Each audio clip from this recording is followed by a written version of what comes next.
em manifestações em um dos inquéritos conduzidos pelo ministro Alexandre de Moraes do Supremo Tribunal Federal, que são considerados instrumentos para perseguir desafetos políticos, o Google e o Twitter explicaram que as ordens do ministro para censurar perfis, contas e vídeos são desproporcionais, não seguem a lei brasileira e podem configurar censura prévia que é vedada pela Constituição.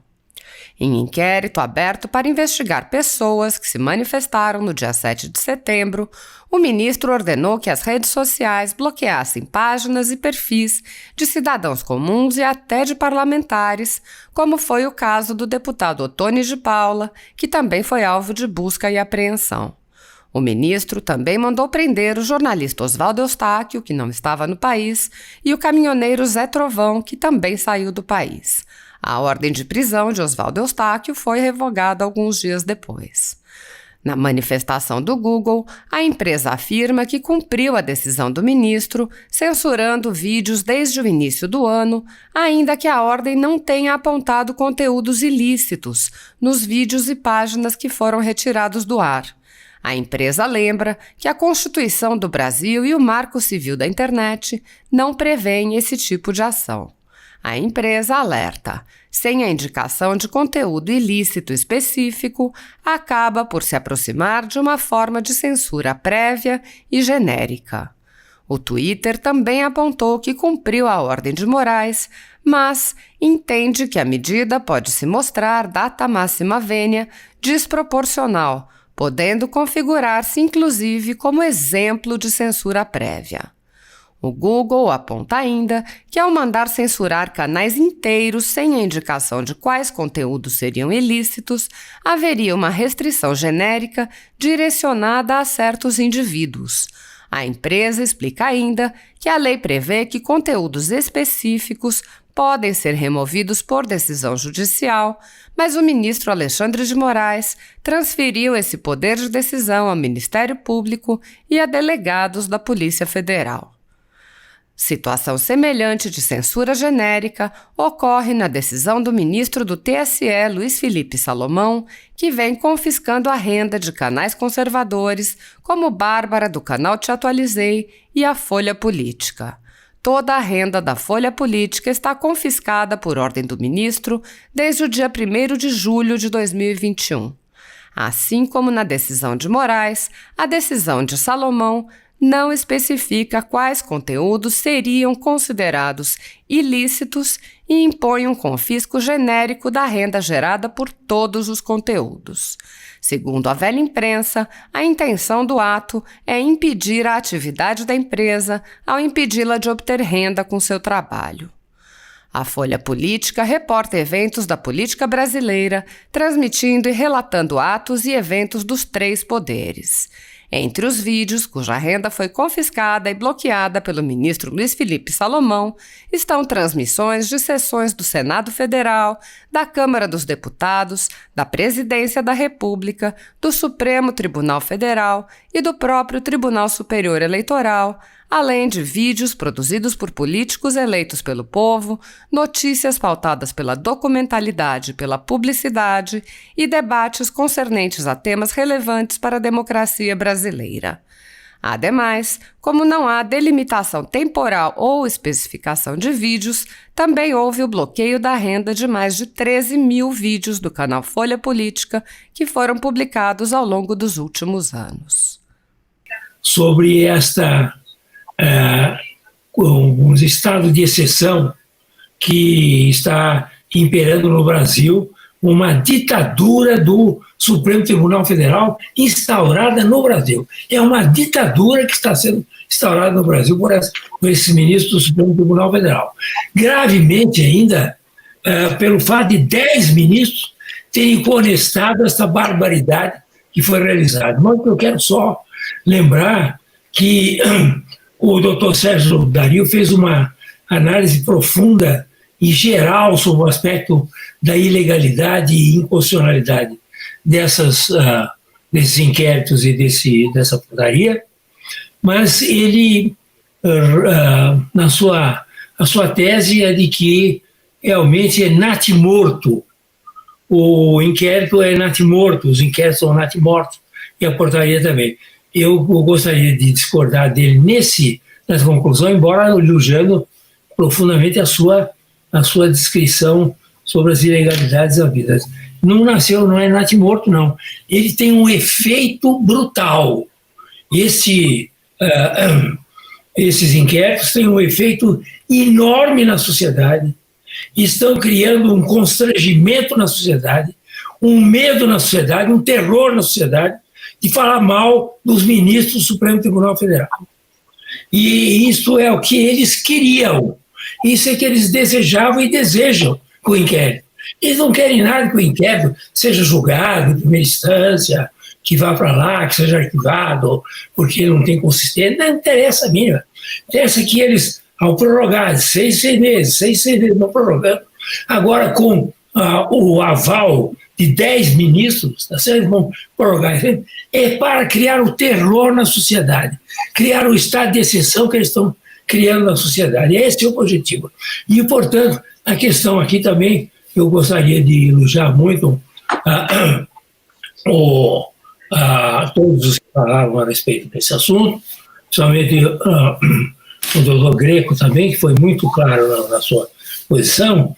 E eles não é uma questão de um inquérito político, é um inquérito de autodefesa de todas as barbaridades que eles fazem, certo? Eles não querem ser criticados porque eles fazem barbaridades, hora para um, hora para outro. Uma hora eles vão lá e acabam com o COAF, congelam o COAF. Depois, outra hora, eles atacam o presidente da República.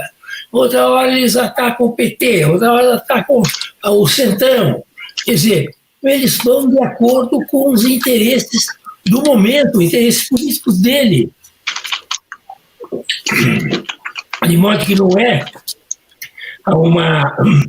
uma política feita a esses inquéritos, não tem a finalidade só de atacar o governo atual.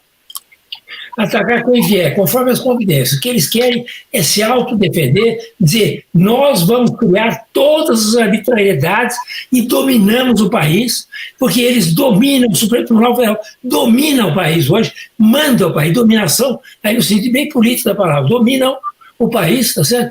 E não querem nenhuma crítica. E quem criticar, como foi muito bem explicado aqui pelo Paulo Faria, quem criticar, tá certo? É preso e usa com tornozeleira, tá certo? E usa o que precisar, porque realmente é um jeito que não pode ser criticado. É um Estado muito pior que o AI-5. Eles falam, eles querem voltar com o AI-5, eles vão perder. Eles estão praticando o AI-5. Esses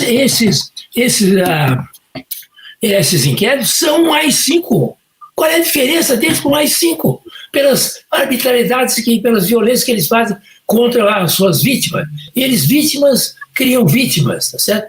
Porque não pode dizer absolutamente nada das coisas que esses ministros fazem com as suas famílias. Ao defender as famílias, estão dizendo porque a família também faz coisa errada, tá certo? Então eles sabem, que todo mundo sabe, está lá na Lava Jato, todas as denúncias, toda denúncia de empreiteira tem o nome lá de famílias dos ministros, tá certo? Então eles não querem isso, eles querem criar o terror no Brasil. Nós temos no Brasil hoje um estado de exceção por causa desses inquéritos e dessa portaria. É essa a realidade. E eles vão em frente. Eles vão agora prorrogar por mais 6 meses, daqui a pouco prorrogam por mais 6 meses, e assim vão até o fim do mundo, porque é um inquérito do fim do mundo mesmo.